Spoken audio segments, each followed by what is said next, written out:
लोटे लड़का सन सारा और परिवार बेचारा कथरी माँ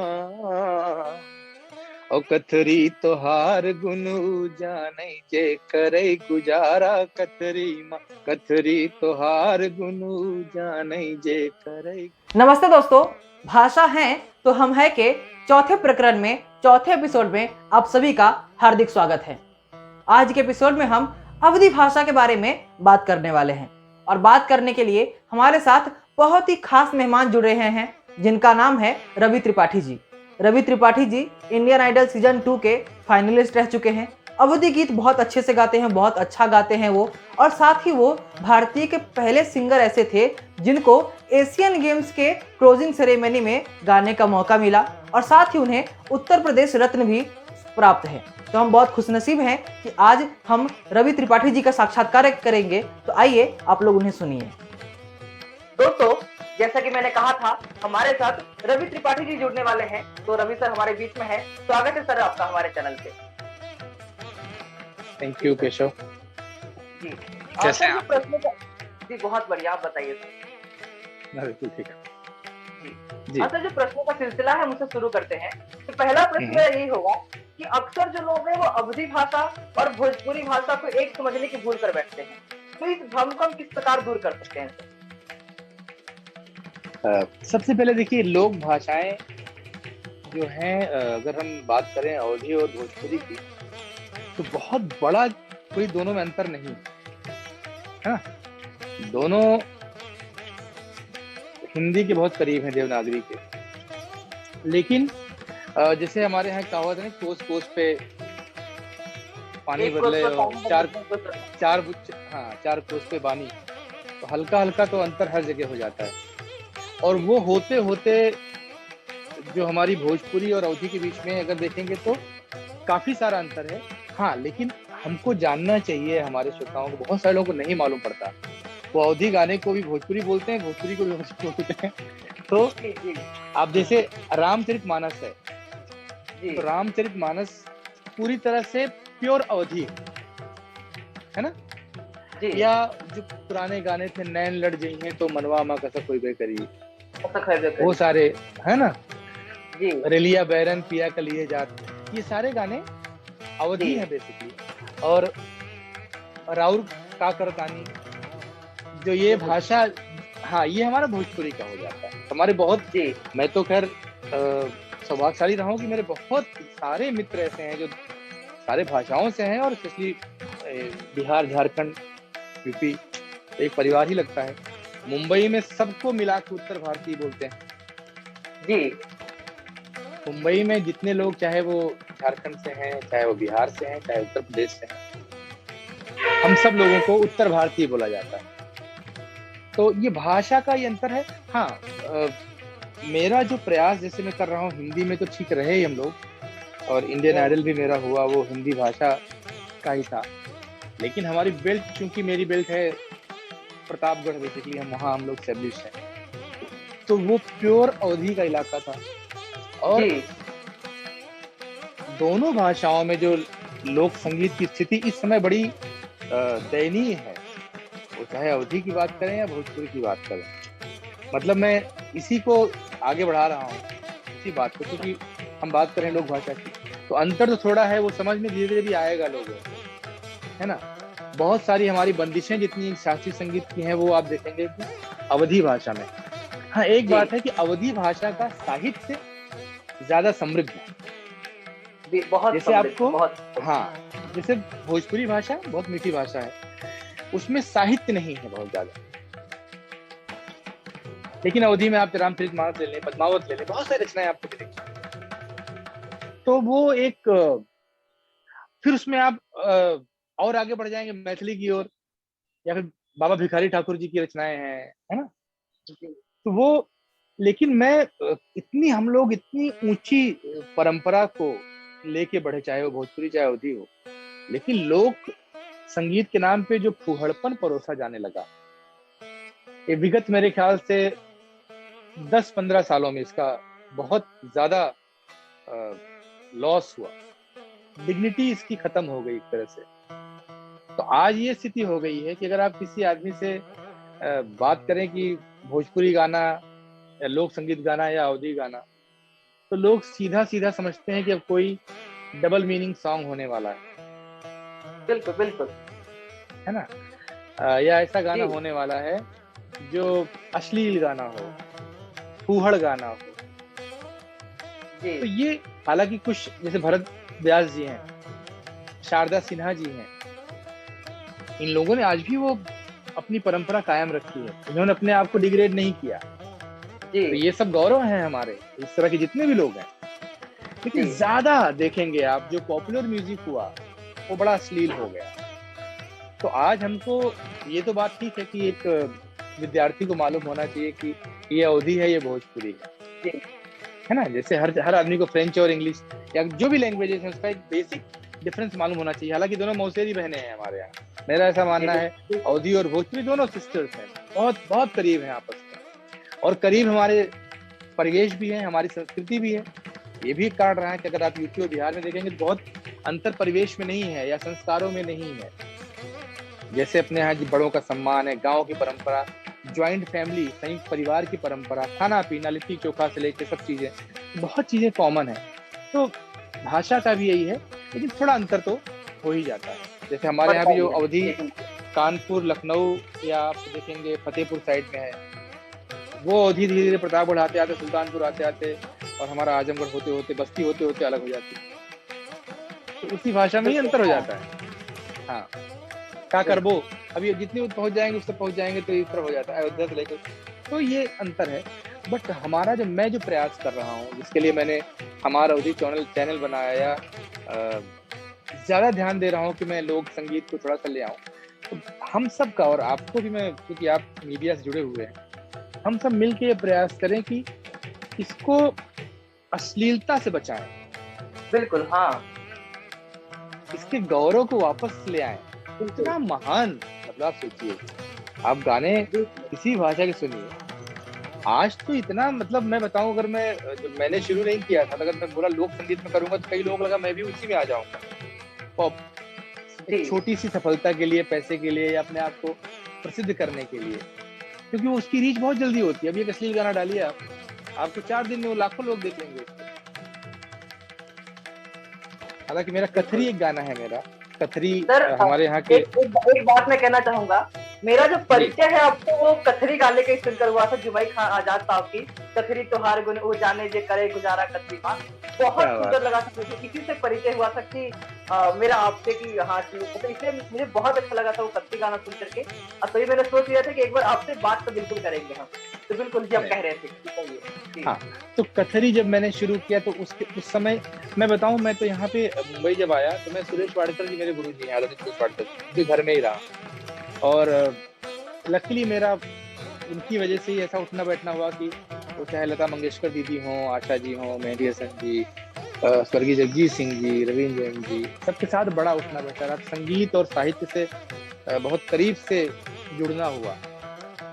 तो उस समय भी जब मुझे बहुत सारे कुछ ऑफर आते थे ऐसे इस तरह के गानों के, डबल मीनिंग सॉन्ग के, लेकिन मैंने कभी नहीं, मैंने सीधे सीधे मना किया।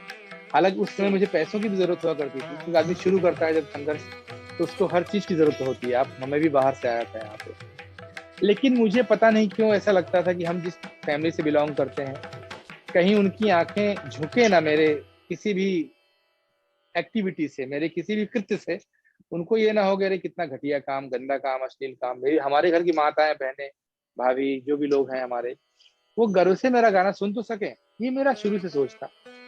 बिल्कुल। तो इसे समय भी लगा बिल्कुल। थोड़ा सा प्रसिद्धि पाने में, अभी भी और समय है, क्योंकि अगर शॉर्टकट तो वो बहुत बड़ा है। वो आप फट से कोई बहुत घटिया गाना गाइए और आप प्रसिद्ध हो जाइए, लेकिन उसकी जिंदगी नहीं है, ये बात लोग नहीं जानते हैं। मैं इसलिए कह रहा था कि मैं सुरेश जी के यहाँ रहते हुए, चाहे वो लता दीदी हो या जितने बड़े लोग उनके साथ जो रहना हुआ, सुरेश जी को देखा हमने, आज भी इतने सालों से आज भी वही सम्मान है। तो जब कलाकार अपनी कला के साथ समझौता नहीं करेगा और शॉर्टकट्स के पीछे नहीं भागेगा, त्वरित सफलता के पीछे नहीं भागेगा, और यह है कि लक्ष्य, क्योंकि जीवन तो एक ही है, आप लक्ष्य बड़ा रखो ना, बहुत जल्दी सफल होके भी क्या करोगे आप। बिल्कुल। हाँ, मैं तो जी। उसमें बिलीव करता हूँ कि हानि लाभ जीवन मरण जस अब जस विधि हार। अगर प्रभु चाहेंगे तो सब करेंगे, आप उन पे ही छोड़ दो, कर्मण्येवाधिकारस्ते मा फलेषु कदाचन, अपना काम करते जाओ। तो उसका हुआ कि धीरे धीरे मिलेगी आपको, लेकिन आपको कहीं भी लज्जित नहीं होना पड़ेगा। जी। तो जो पीढ़ियां आने वाली हैं उनको भी यही सलाह मेरी रहेगी। तो कथरी मैंने शुरू किया भैया, तो कथरी का मेरा सिर्फ उद्देश्य, मुझे नहीं मालूम था इतनी प्रसिद्ध हो जाएगी वो। आप देखेंगे उसका वीडियो वगैरह बहुत सिंपल तरीके से ऐसे मोबाइल लेके बनाया हुआ है। जी, जी, जी। और इतना सुंदर लगता है मुझे उसको सुनने को वो। जी, उसके बैकग्राउंड में भी कोई बैकग्राउंड नहीं डाला था मैंने। मेरी बड़ी टीवी थी मेरे ख्याल से 50 इंच वाली, उसी के सामने खड़ा हो गया मैं ऐसे मोबाइल रख के, और मैंने पूरा गाना ऐसे शूट कर लिया। मुझे था कि चीज बस बाहर आ जाए। लेकिन वही बात है कि अगर हीरा है तो, यानी वो चीज जो थी कथरी, उसके अंदर अपना इतना पोटेंशियल था कि वो बहुत दूर तक पहुंची, बहुत दूर तक गई। तो इस चीज से एक उत्साह भी मिलता है कि जो लोग बोलते हैं कि त्वरित सफलता अगर अश्लील गानों में है या घटिया गानों में, वल्गर गानों में है, तो अच्छी चीजें भी आपको दूर तक ले जा सकती हैं। तो क्यों ना अच्छी जी, चीजों का ही प्रयास किया जाए, जी, क्यों जी, ना ऐसी बिल्कुल। चीजें ही लाई जाए। जी, तो ये उद्देश्य रहा, और अभी काफी लोग अवेयर हो रहे हैं। जैसे आप देखिए, जी, आप सब युवा पीढ़ी हैं और आपके मन में ये बात आई, तो यही हमारी सफलता है। जी। जी, बहुत मतलब कि जब वो मैं कथरी सुना था, इतना मैं मंत्रमुग्ध हो गया था लगभग मैं। उसके बाद मैंने बहुत सर्च किया लेकिन उस कविता को लेकर के, और जब मैंने उस कविता को सुनी, उस गीत को सुना, तो मैंने और भी जो जुमई खां आजाद साहब के जो और अवधि के गीत हैं, मैंने उनको भी हम्म। सुनने की कोशिश किया। बहुत सारे गीत हैं जो उन्होंने मजदूर पर लिखा है, उन्होंने हाँ। बहुत सारी चीज़ों पर लिखा है। वो मैंने उनका भी मैंने वाचन करना और सुनना चालू कर दिया मैंने, तो बहुत प्रसन्नता हुई सुनकर। एक अगला प्रश्न इसी से होगा सर, कि जो अवधि के लोकगीत हैं, कजरी हो गए, ठुमरी हो गए, सोहर हो गए, बधैया हो गए, अब देखेंगे अब नई पीढ़ी बहुत भूलती जा रही है इसको।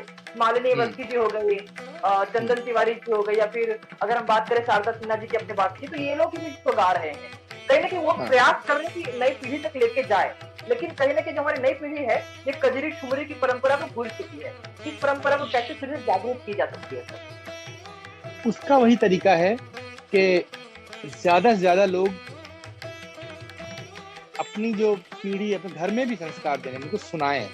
क्योंकि जैसे जी, जिस घर में अगर आप अपने जो बच्चे होंगे, उनको अगर आप सुबह उठते से ही आज ब्लू है पानी पानी सुनाएंगे, या डीजे वाले बाबू मेरा गाना बजा दे सुनाएंगे, गाने बुरे नहीं, मैं उसकी बुराई नहीं कर रहा हूँ, कहने का मतलब मेरा ये है, तो जो बच्चा है देखिए आप उसके, वो हमेशा वही गुनगुनाएगा। जी, बिल्कुल, हाँ। और अगर आप बच्चे को आप सुबह हनुमान चालीसा सुनाएंगे, रामचरितमानस सुनाएंगे, या चैती कजरी ठुमरी लटका सुनाएंगे, तो थोड़ा सा इसमें सबका प्रयास सम्मिलित होगा। कोई कलाकार भी तभी पहुंच पाएगा जब उसको पहुंचने का मौका देंगे आप। जैसे मैंने कोई गाना बना दिया कथरी, तो कथरी मैं आपको तभी सुना पाऊंगा जब आप हमारे अवधि या हमारे रवि त्रिपाठी ऑफिशियल पे जाएंगे, सुनेंगे, है कि नहीं जी, भाई। इतनी ताकत तो, इतना भी हाँ, इतनी ताकत तो भी है नहीं हम लोगों को, जो भी इस तरह कलाकार है कि वो इतना बम्पर ऐड कर दें कि जहां भी आप टीवी देखें वो कथरी कथरी कथरी आना शुरू हो जाए। वो तो नहीं होगा, वो समय आएगा, लेकिन अभी नहीं है। तो ऐसे में सबको अपनी जिम्मेदारी लेनी पड़ेगी।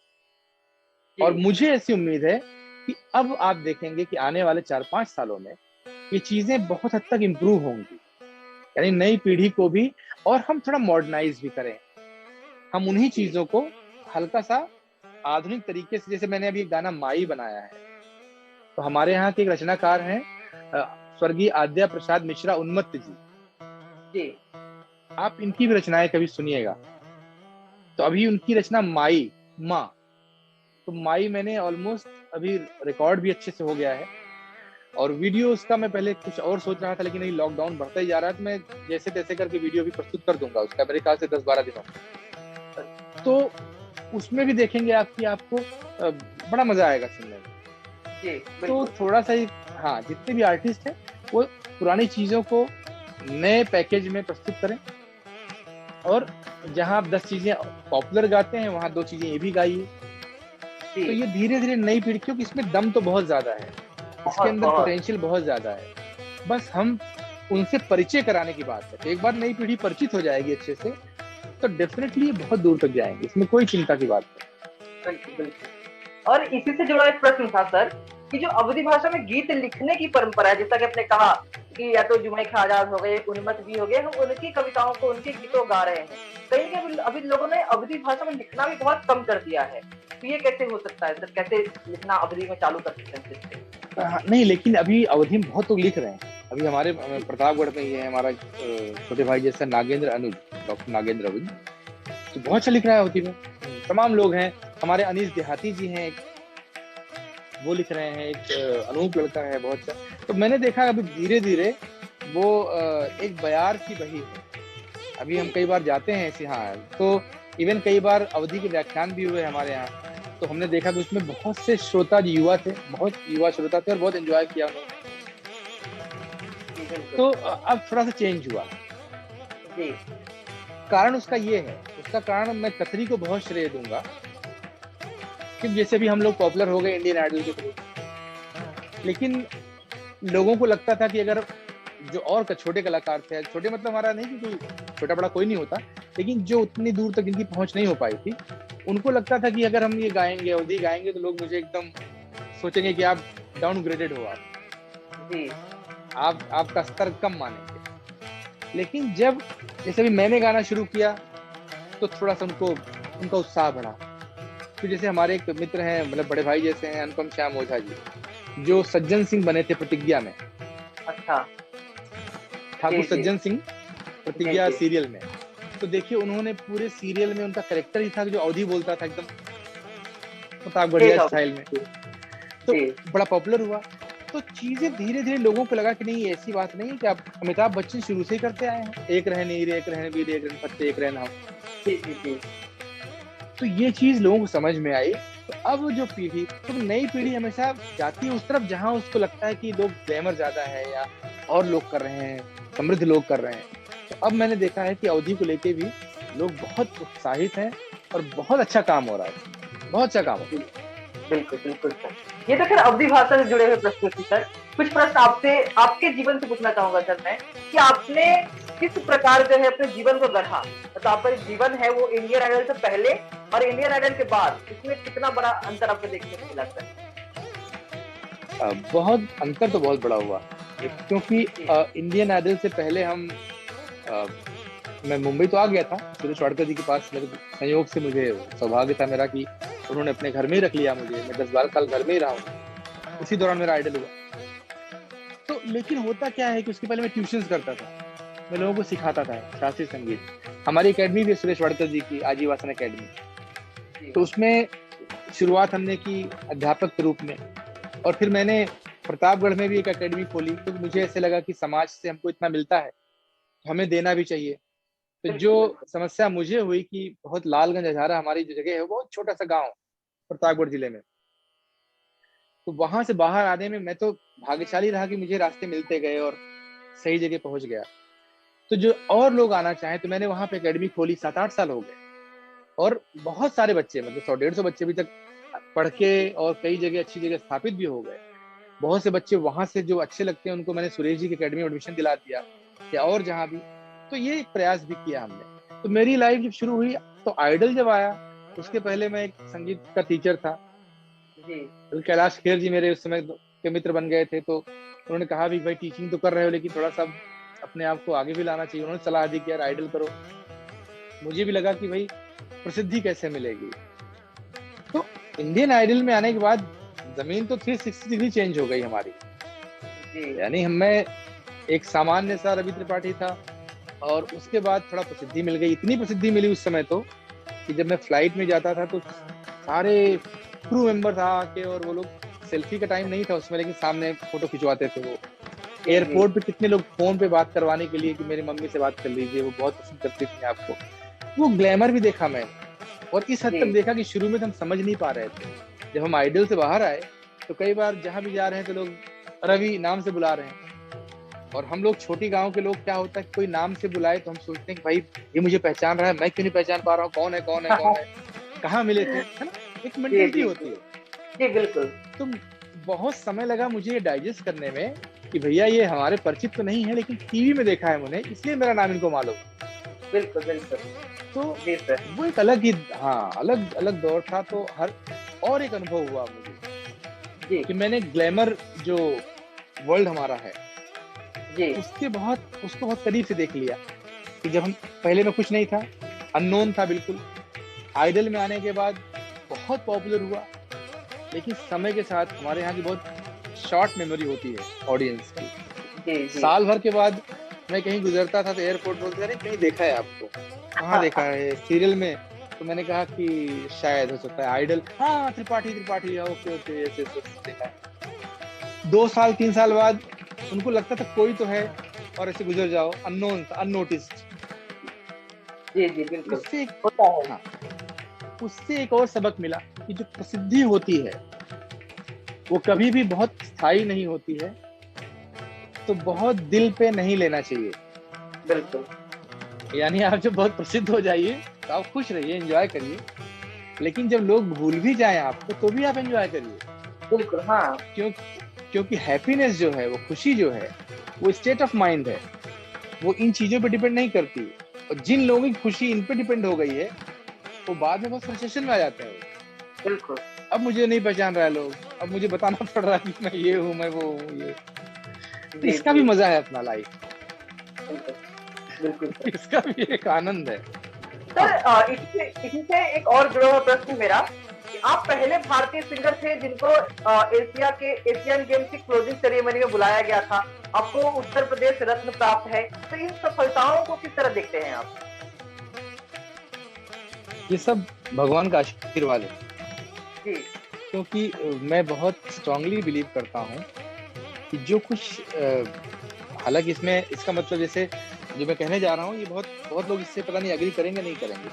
मेरा अपना ऐसा मानना है कि बहुत सारी चीजें जिंदगी में जो होती हैं वो आपके माता पिता के सत्कर्म होते हैं, आपका कर्म होता है, पिछले जन्म का कुछ कर्म होता है, सब मिला के वो एक मूर्त रूप लेता है। उसमें आपकी मेहनत भी इन्वॉल्व रहती है, आपकी मेहनत ऑफकोर्स आपकी रहती है। तो इसलिए जो भी ऐसा कुछ जो भी सफलता भी, हालांकि बहुत कुछ काम होना बाकी है, लेकिन चाइना का जैसे हुआ तो सारी चीजों के पीछे एक अपनी बहुत बड़ी कहानी है। बहुत inspire- जैसे चाइना में बुलाया और जैकी चेन सुपरस्टार वहां पे पूरे मतलब बॉलीवुड के सुपरस्टार हैं और वो मेरे साथ परफॉर्म किया उन्होंने। तो ये मौका अपने आप में बहुत बड़ा था, लेकिन उसके पहले मैं चाइना में मोर देन 90 शोज कर चुका था और राज कपूर साहब के बाद मैं आज भी सबसे ज्यादा शो करने वाला आर्टिस्ट चाइना में।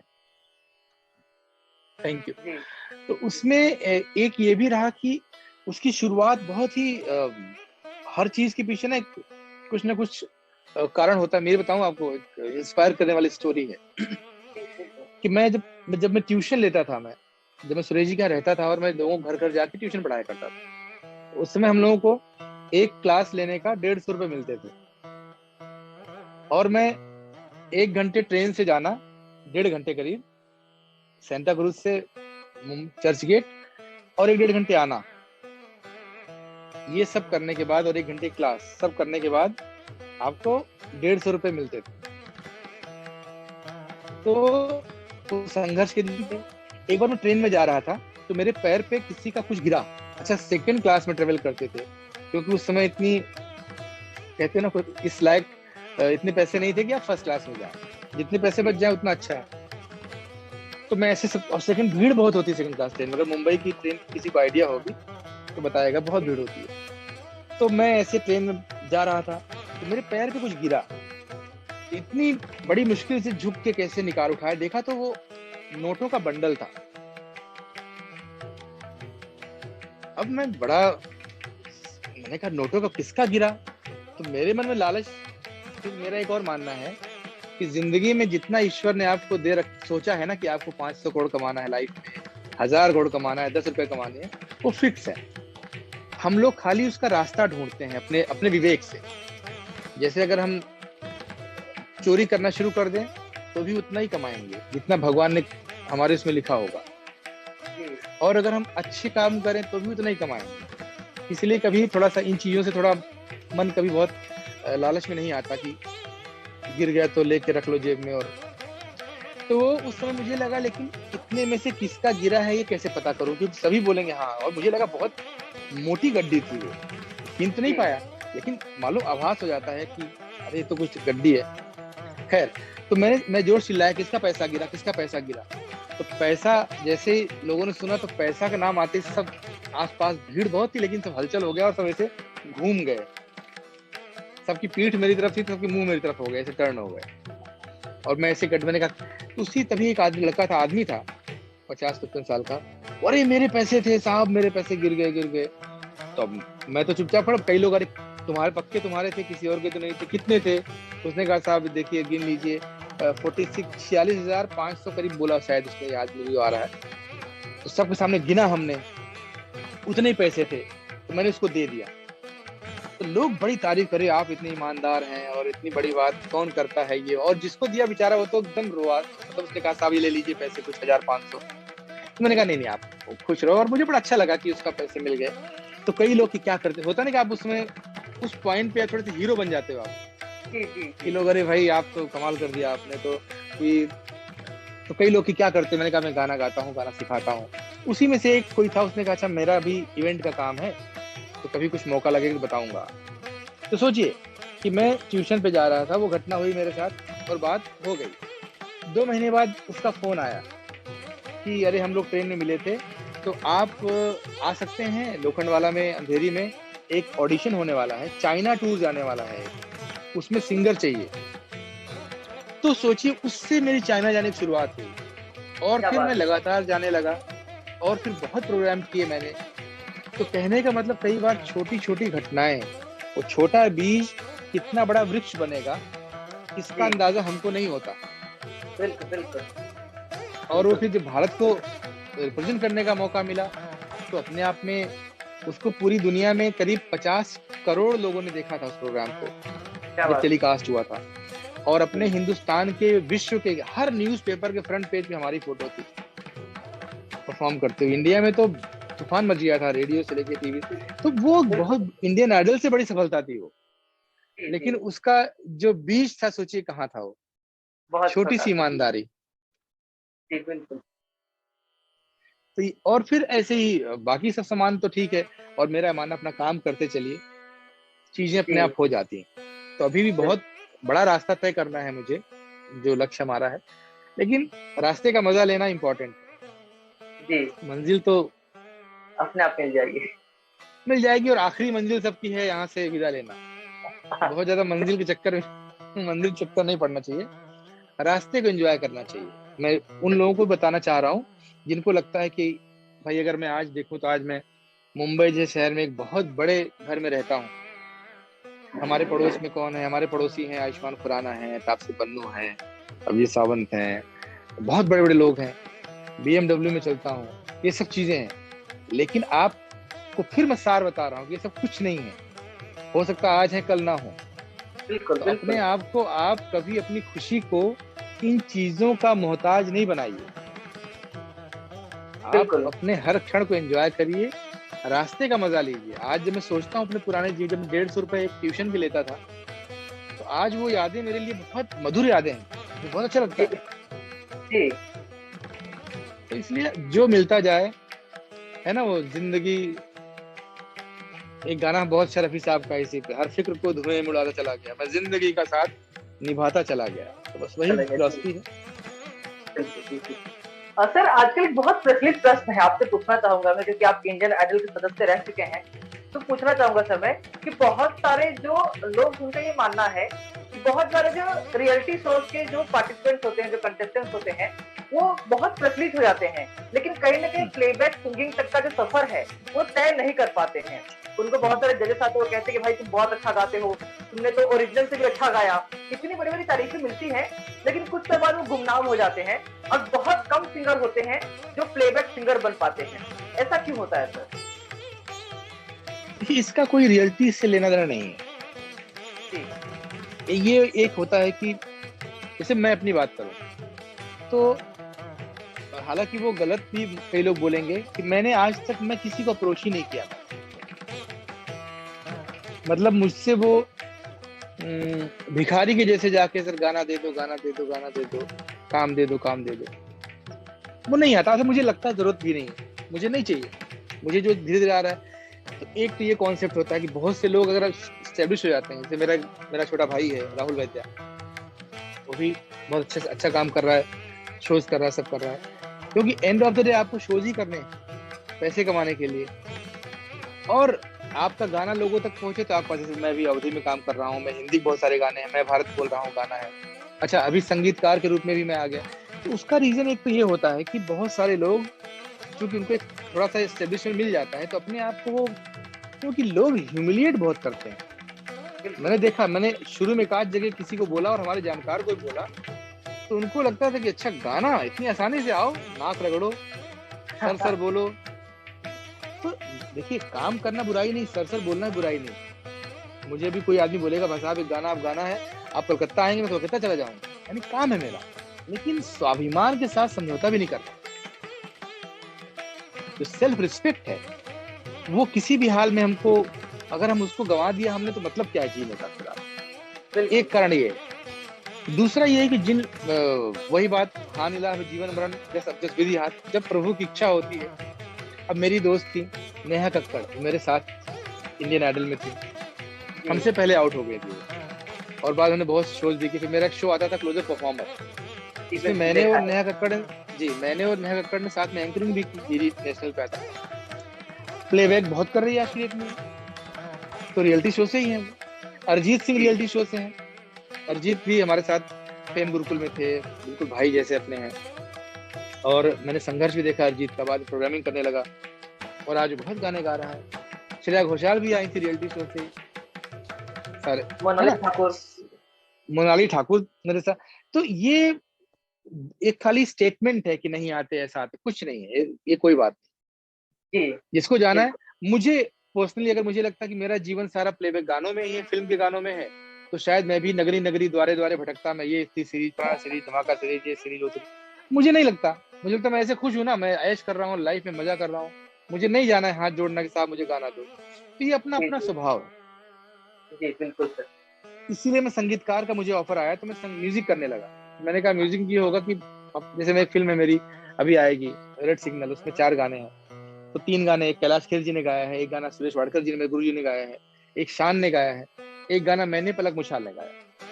तो ऐसे ऐसे गाने, अभी और फिल्म आ रही है बगावत, उसमें एक गाना मालिनी ओसी जी ने गाया है, दूसरा मैंने गाया है। तो एज ए संगीतकार मैं अपने 4-5 गानों में से एक गाना खुद गा लेता हूँ, बाकी लोग गाते हैं तो वो भी चल रहा है, और कोई गाना बहुत हिट हो जाएगा तो लोग और गवाएंगे। सर खैर हम चाहते तो नहीं है कि इस साक्षात्कार को हम खत्म करें, लेकिन समय की पाबंदी है सर। खत्म करना चाहेंगे सर आपका कोई सुरीला गीत सुन के, इसके बिना तो सर हम हमारे दर्शकों के लिए अपना कोई अवधि गीत जो हो वो सुना दे तो बहुत अच्छा होगा। तो मैं कथरी की 4 लाइन सुना रहा हूँ। बहुत बहुत सुंदर। लोटे लड़का सन सारा और परिवार बेचारा कथरी माँ, और कथरी तोहार गुनु जाने के करे गुजारा कथरी माँ, कथरी तोहार गुनु जाने जे करे गुजारा कथरी, इतनी अनमोल आहा कथरी ना मोल बिकानो हटिया माँ, मुल तोह का देखा घरे घरे सब जने बिछाए खटिया माँ, तोहरी गोदिया माँ लोटी पोट हम खेल कूद बलवान भय, तोहरे बल पे हमरे पुरख गांधी गौतम भगवान भय, तुलसी कबीर जायसी सूर सब रहे दबाए कथरी माँ, और कथरी तोहार गुनु जाने जे करे गुजारा कथरी माँ। ये क्या बात है, थैंक यू सो मच। बहुत फिर से अब लाइव सुन के तो और ज्यादा अच्छा लगा सर। बहुत बहुत धन्यवाद सर आपका हमारे साथ जुड़ने के लिए, बहुत कृतज्ञ है कि आप हमारे साथ जुड़े। अरे thank you Keshav, thank you so much. दोस्तों उम्मीद करता हूं कि आपको हमारा यह एपिसोड अच्छा लगा होगा। अगर अच्छा लगा है तो कमेंट करके बताइए कि कैसा लगा आपको। लाइक कमेंट और शेयर कर दीजिएगा, और चैनल को अगर आपने अब तक सब्सक्राइब नहीं किया है तो सब्सक्राइब कर दीजिए और अधिक लोगों तक पहुंचाइए, ताकि अधिक लोगों तक जो अवधी भाषा है, जो और अन्य भाषाएं हैं, उनके बारे में ज्ञान मिल सके। तो अब हम मिलेंगे भाषा है तो हम है के अगले एपिसोड में। तब तक के लिए बहुत बहुत धन्यवाद।